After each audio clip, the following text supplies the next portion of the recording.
Now at 6 and streaming on CrossroadsToday.com, new details on the suspect in the Lisbeth Medina murder case. A Port Lavaca man is now a suspect in a Victoria County case. And the latest on a murder mystery in San Antonio involving a pregnant woman. Doesn't feel like winter during the daytime, but the nights and mornings, whoa, that's very wintry. We'll talk all about that in a moment. But first, here's Zach. And it's a great time if you're a Houston Texan these days for a few reasons, and one of them involves maybe a certain player returning. I'll have that in sports. You're watching 25 News now at 6. Good evening and thank you for joining us. I'm Don Brubaker. Karina Garcia is off tonight. The suspect in the death of Lisbeth Medina was living with two siblings and his parents in a mobile home in Schulenburg. 25 News Now obtained the December 11th affidavit and complaint for a warrantless arrest in the capital murder case. Rafael Romero was on probation for a felony burglary conviction. He'd lived in the Schulenburg area for at least 5 years. The affidavit said numerous items belonging to Lisbeth were found in Romero's bedroom, connecting Romero to her murder.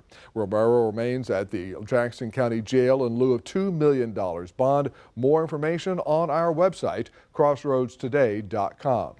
Savannah Soto, an 18-year-old pregnant woman who was reported missing by her family when she did not show up at the hospital to be induced, died from a gunshot wound to the head. KSAT reports the Bexar County Medical Examiner says Soto's death was reported as a homicide.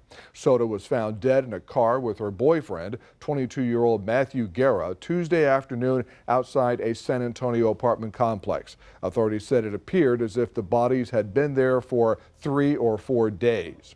A Port Lavaca man is now in the Victoria County Jail. 31-year-old Jonathan Cuellar was taken into custody Wednesday on a charge of engaging in organized criminal activity. No bond has been set. A husband and wife were arrested Tuesday in Yoakum, but they're now in different county jails.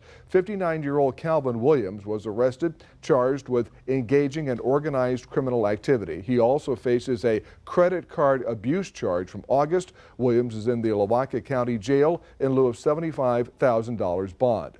Williams was taken into custody while he was in a vehicle with his wife, 43-year-old Lori Jimenez. At that time, in the DeWitt County part of Yoakum, Jimenez gave false information about who she was to a police officer. That charge was added to 3 other charges against her, including engaging in organized criminal activity. Jimenez is in the DeWitt County Jail in lieu of $69,000 bond. The Matagorda Bay Channel expansion project continues to encounter many setbacks. Periodic errors discovered in the first environmental study have led to a major slowdown in the project. But once finished, the new and improved channel will improve capacity at the port. Army Corps of Engineers began a supplemental environmental study to evaluate the environmental impacts of the proper arithmetic of the amount of spoil and sediment that would be removed to deepen and widen the channel. The completion of the Corps of Engineers study was set back from the end of 2024 to mid-2025. Once approved, the deeper and wider channel will help bring a multi-billion-dollar boost to the region's economy.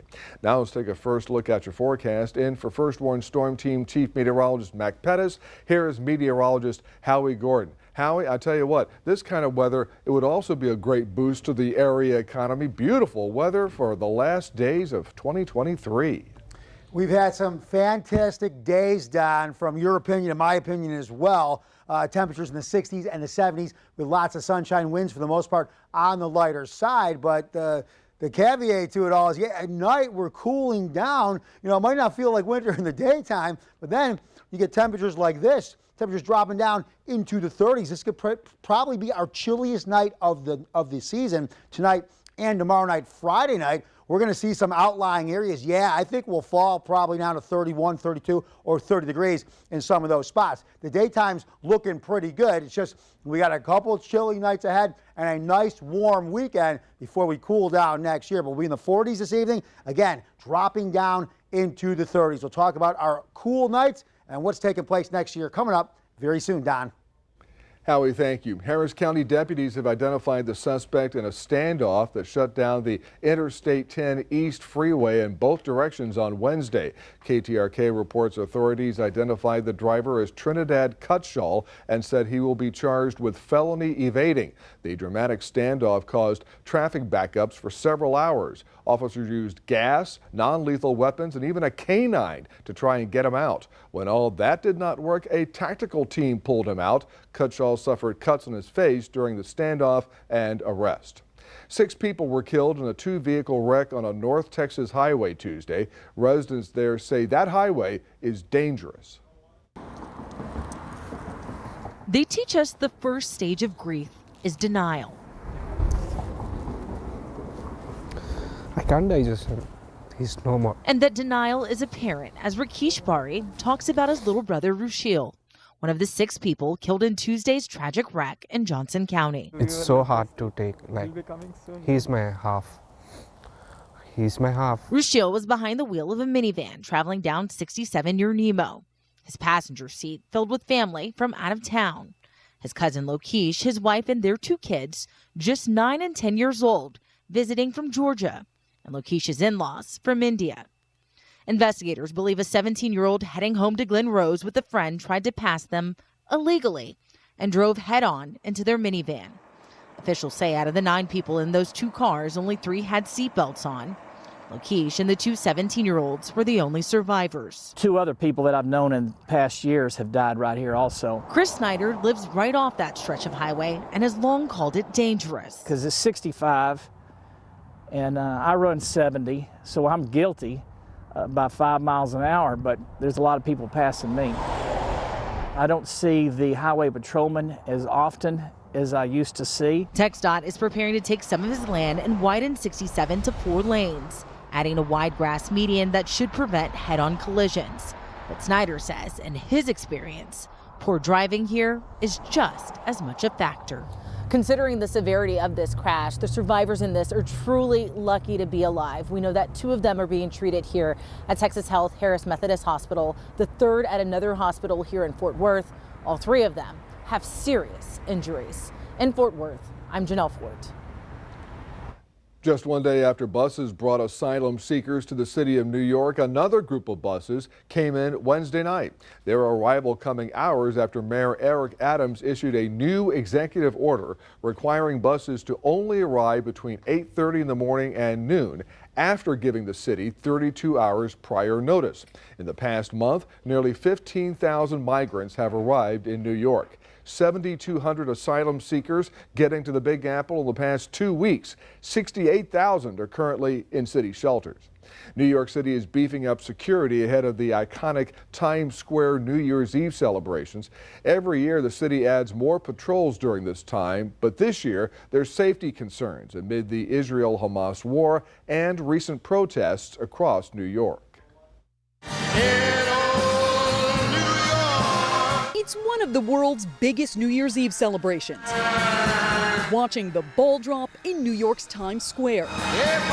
Roughly 60,000 people turn out to ring in the new year in New York. But with those big crowds come big safety concerns. There's always a serious concern around safety in New Year's Eve. But this year, there are additional concerns. Amid the Israel-Hamas war, as the conflict abroad affects the streets of New York. Pro-Israel and pro-Palestine protesters taking to the streets, sometimes clashing with police. Since Hamas attacked Israel on October 7th, New York City Mayor Eric Adams says there have been nearly 500 protests throughout the city during a pro-Palestine protest on Christmas Day.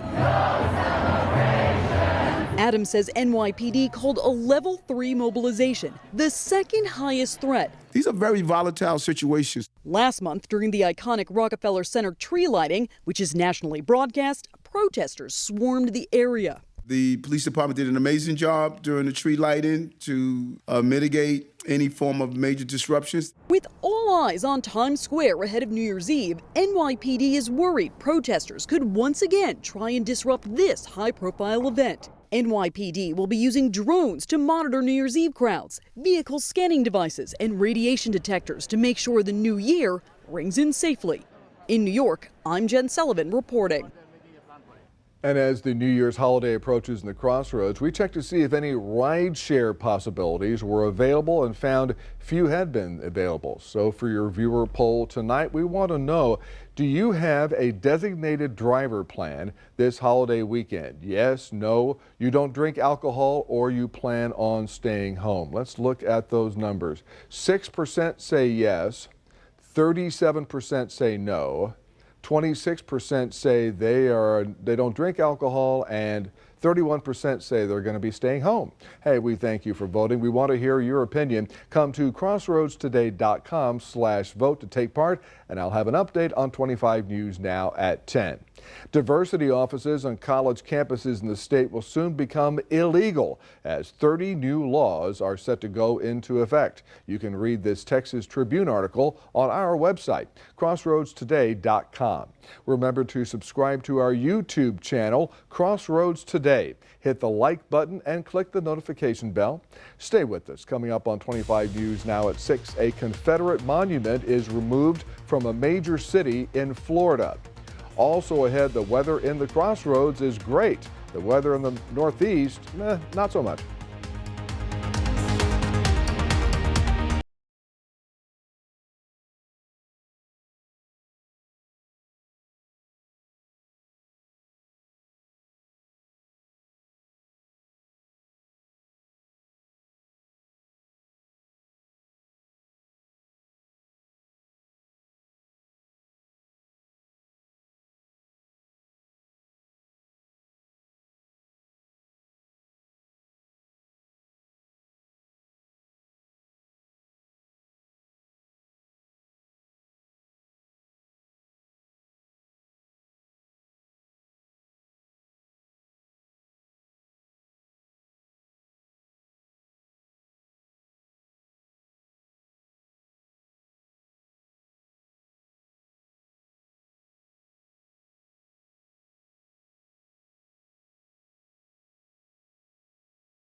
Statues honoring the Confederacy in a Florida park were taken down Wednesday by order of the city's mayor. The statues were dedicated in 1915. The $187,000 cost of the removal was paid for with private funds.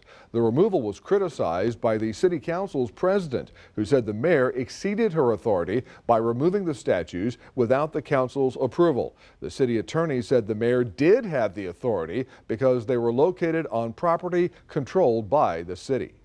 Parts of the eastern U.S. will face tricky holiday travel after dodging deadly blizzard conditions and ice that slammed the central U.S. earlier this week.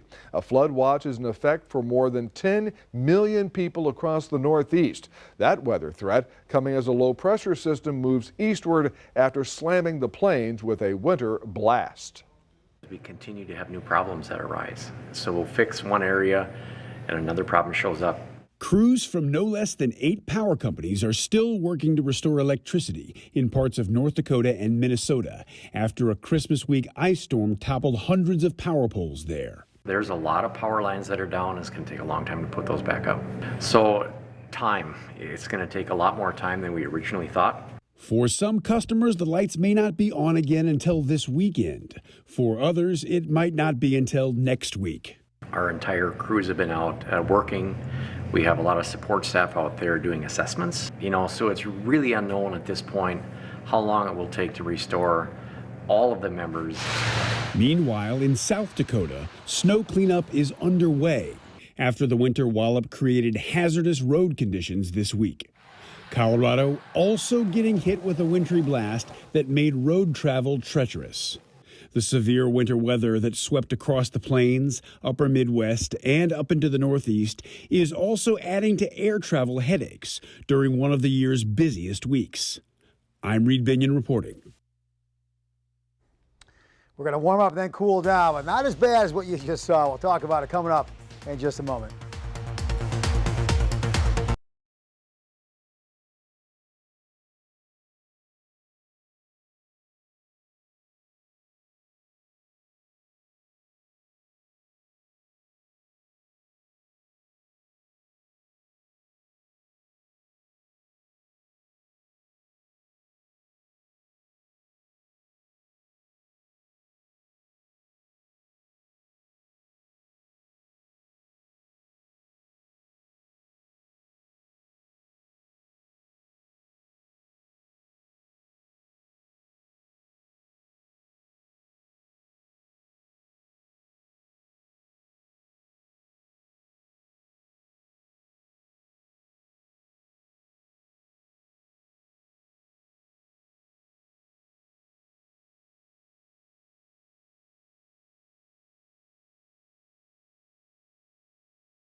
All right, so cool nights and mornings. We're looking at our coolest nights, chilliest nights of the season, Thursday night, tonight, and tomorrow night, Friday night, before we start to see a nice little warm-up.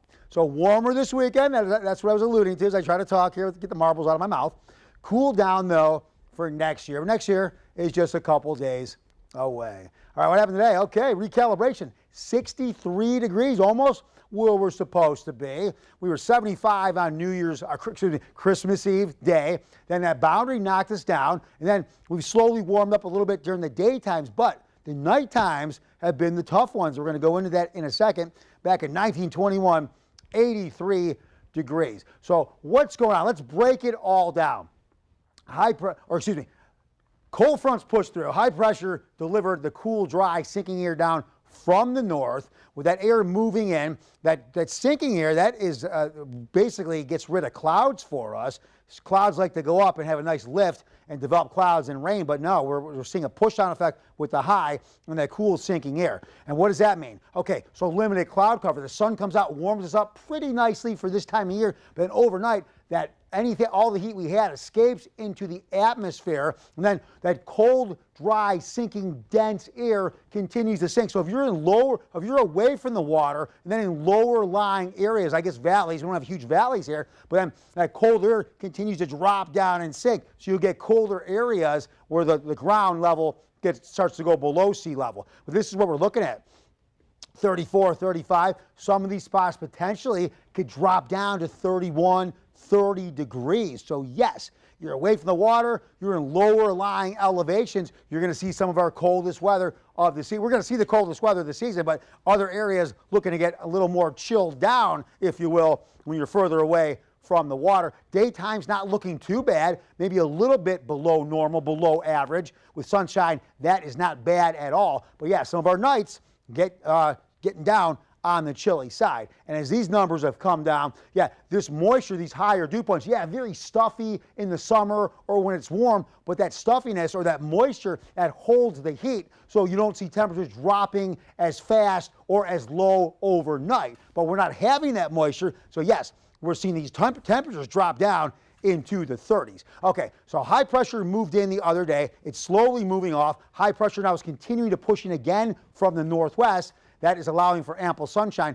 But eventually what's going to happen is, as the high starts to move away, even keeping us, for the most part, on the sunny side, that warm air will start to push in. We'll see temperatures go up, so we'll warm up for the weekend with that warm return flow out of the Gulf. But then moisture increases as well. So just as we warm up over the weekend. Just like that on Monday, New Year's Day next year, January 1st, this boundary is going to push through with that cool, dry, sinking air. And moisture will continue to gather, believe it or not. And then we'll start to see rain chances probably Tuesday into Wednesday, so January 2nd and into the 3rd. So we stay dry the rest of the year, but then we got some rain chances early next year in 2024. So 61 for that water. Okay, so a little gusty out there, seas 2 to 3. We're still going to see those bays on the choppy side, so be careful out there on the waterways. So this evening, not bad, 40s, that's where we're supposed to be, but yeah, we're chilling down again into the 30s. Again, I showed you on the map some of those outlying areas are low elevation areas away from the water. You might see 32, 31, 30 degrees. So a very chilly night. Don said it earlier, maybe cover some of those fragile plants, but they're sensitive plants, but it's not going to be that long. We'll warm up when the sun comes up. 61 with some sunshine. That is fantastic in my opinion. And then looking ahead to the rest of the week, here is what we got. A couple chilly nights, but look at New Year's Eve day. Look at that, 74 degrees. I'll sign up for that. But then the boundary comes down. Yeah, it knocks us down. Only a high of 60 January 1st. We stay dry. But then I talked about rain chances maybe Tuesday and into Wednesday with temperatures not too bad. For more weather, news, and sports, you can go to our app. That's at crossroadstoday.com, and that is free with any Android and iPhone. And now we go back to Don Brubaker. Thank you, Howie. Zach Brown's here with your sports. There were some bright spots for the Aggies in their loss last night, Zach. Yeah, I mean, they didn't get the win, but we had some area stars that gave them a chance. I'll have that in sports.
Over in NRG Stadium, the Oklahoma State Cowboys taking on the fighting Texas A&M Aggies, and it was all Loki State looking for the dagger early in the second half, but take a look at this. This is former Shiner Comanche Dalton Brooks with a fantastic interception, just what the doctor ordered. They would punch it in from just a few yards out on the ensuing possession. Now, Oklahoma State would go on and get the win 31-23, but Dalton Brooks, in addition to that pick, also had 4 tackles. El Campo's Ruben Owens averaged a tick under 4 yards a carry. He also had a 17-yard kick return, so 2 local stars looking to make an even bigger stamp in College Station next year.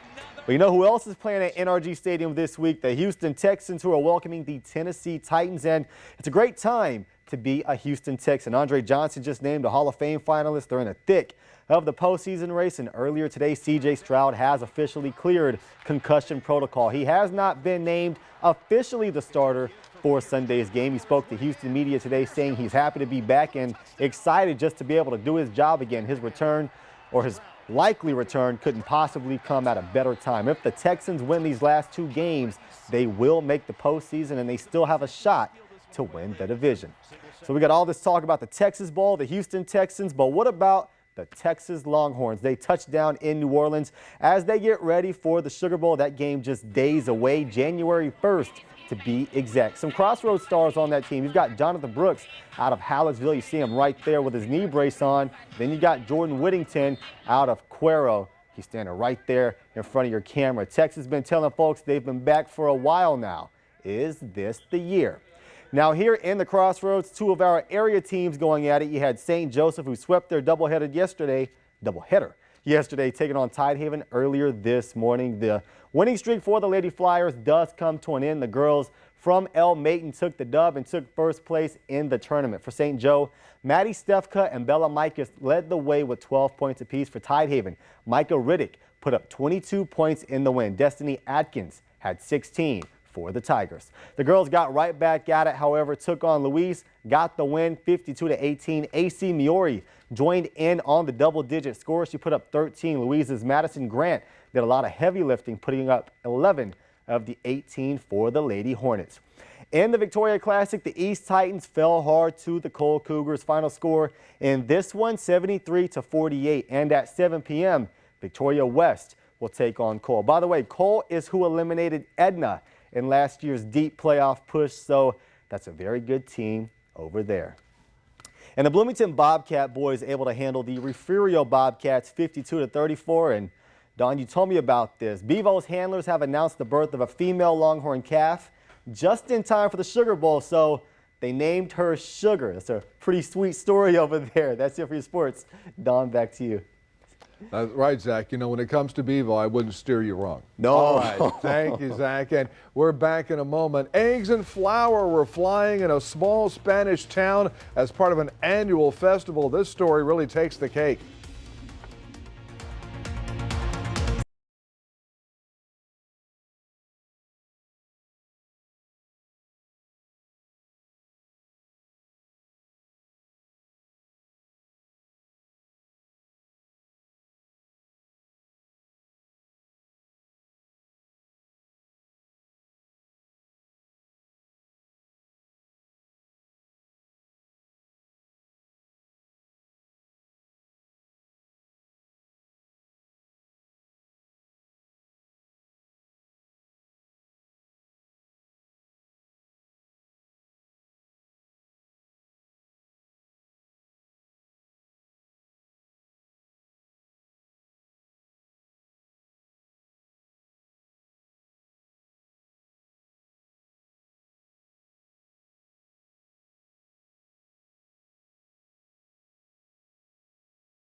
military uniform and wearing sashes, dozens of revelers staged a mock messy coup in a small Spanish town today, hurling flour and eggs. It comes during an annual festival that goes back over 2 centuries, taking place every year on December 28th to mark the Day of the Holy Innocents. The day kicks off with a takeover, a mock takeover of the mayor's office, and ends with an explosion of flour and eggs. People who break the laws are fined in real money, which is then given to charity. So actually, if you break a few eggs in this case, it's a good idea. Oh, there's more flour. Bring on more flour. Eggs isn't as bad as it was anymore, so you can afford man. to do that. Who would like to wash their uniforms now? No, Well, I don't that's see the anyone. big problem. It's probably fun while it lasts, but then you got to get that thing clean, and that stuff's getting stuck in all kinds of places. And I mean, like you said, I mean, you need a new suit. This one's probably the last day I'm going to wear this one, but so I probably would have done that event with it, no problem. It's starting to show some wear and tear, but. Yeah. If it was raining out, that might be okay, because then that stuff might come off you. But we're not seeing any rain here. That stuff might freeze to you, though, overnight, because some of these remote regions, look at that, dropping down into the low 30s. Now, you get away from the water, maybe get some lower elevation where that cold dense air continues to sink. Hey, you might be flirting with 32 or even chillier than that. But here's what we got for tonight. We'll be in the 40s this evening. Overnight, 36. Not too bad, but chilly. Tomorrow, that's a nice little warm-up. Looking ahead, hey, not too bad, but we do have rain chances for next year, Don. All right, Howie, thank you, and thanks for joining us. We'll see you tonight for 25 News Now at 10. Have a good one, everybody.